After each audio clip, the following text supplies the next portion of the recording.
السلام علیکم ورحمۃ اللہ وبرکاتہ۔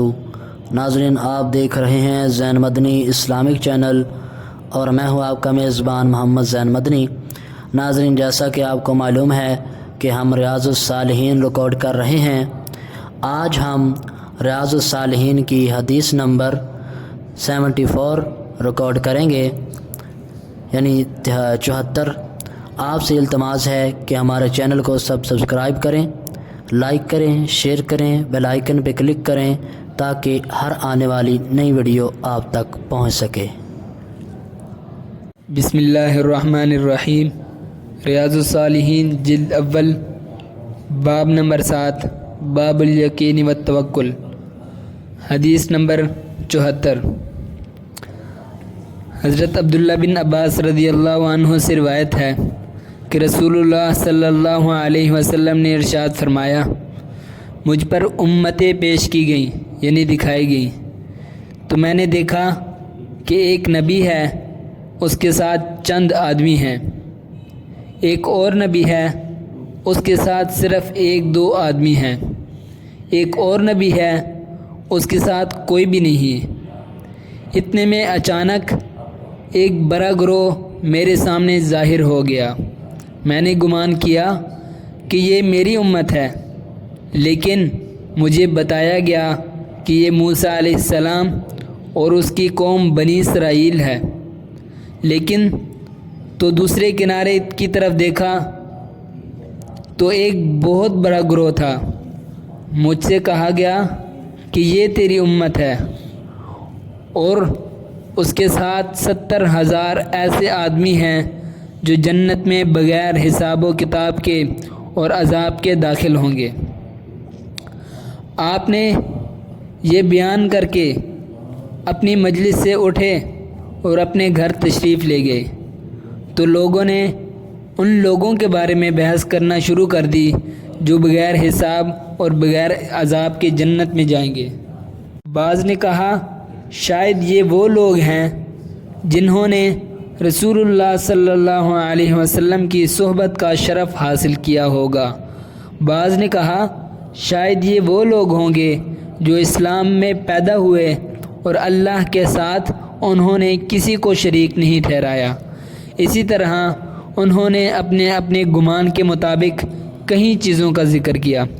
اتنے میں رسول اللہ صلی اللہ علیہ وسلم واپس تشریف لے آئے۔ آپ صلی اللہ علیہ وسلم نے پوچھا، تم کس چیز میں بحث کر رہے ہو؟ انہوں نے آپ صلی اللہ علیہ وسلم کو ساری بات بتلائی جو آپ کی عدم موجودگی میں ہوئی تھی۔ آپ صلی اللہ علیہ وسلم نے فرمایا، یہ وہ لوگ ہوں گے جو نہ خود جھاڑ پھونک کرتے ہیں اور نہ کسی سے کرواتے ہیں اور نہ بدشگونی لیتے ہیں اور صرف اپنے رب پر بھروسہ رکھتے ہیں۔ یہ سن کر عکاشہ بن محسن رضی اللہ عنہ کھڑے ہوئے اور کہا، اللہ کے رسول صلی اللہ علیہ وسلم، میرے لیے دعا فرمائیے کہ اللہ مجھے ان میں سے کر دے۔ آپ صلی اللہ علیہ وسلم نے ارشاد فرمایا، تو ان میں سے ہے۔ پھر ایک اور آدمی کھڑا ہوا، اس نے کہا، میرے لیے بھی دعا فرمائیے، اللہ مجھے بھی ان میں سے کر دے۔ آپ صلی اللہ علیہ وسلم نے ارشاد فرمایا، عکاشہ اس میں تجھ سے سبقت لے گیا ہے۔ اس کو بخاری و مسلم نے روایت کیا ہے۔ الرحیت راہ پر پیش کے ساتھ راحتن کی تصغیر ہے، 10 سے کم افراد پر اس کا اطلاق ہوتا ہے۔ افقن کنارہ، رخ، اور عکاشہ عین پر پیش اور کاف کی تشدید کے ساتھ یا بغیر تشدید کے ساتھ، یعنی کاف مشدد اور غیر مشدد دونوں طرح جائز ہے، لیکن تشدید کی ذات زیادہ فصیح ہے۔ اس حدیث کے فوائد و مسائل ذکر کرتے ہوئے ارشاد فرمایا، اس حدیث سے اللہ پر اعتماد اور توکل کی ترغیب اور اللہ پر بھروسہ کرنے والوں کی فضیلت واضح ہوئی۔ نمبر 2، مسنون دعاؤں کے ساتھ دم، جھاڑ پھونک اور علاج معالجہ اگرچہ جائز ہے، تاہم جو اللہ کے بھروسے سے ان سے بھی اجتناب کرتے ہیں نیز بدشگونی وغیرہ سے بھی بچتے ہیں۔ حدیث میں ان کی فضیلت کا بیان ہے۔ نمبر 3، امتوں کے یہ حالات آپ کو خواب میں یا کشف کے ذریعے سے دکھائے گئے یا معراج کے موقع پر مشاہدہ کرایا گیا۔ نمبر 4، آپ کی امت سب سے زیادہ ہے۔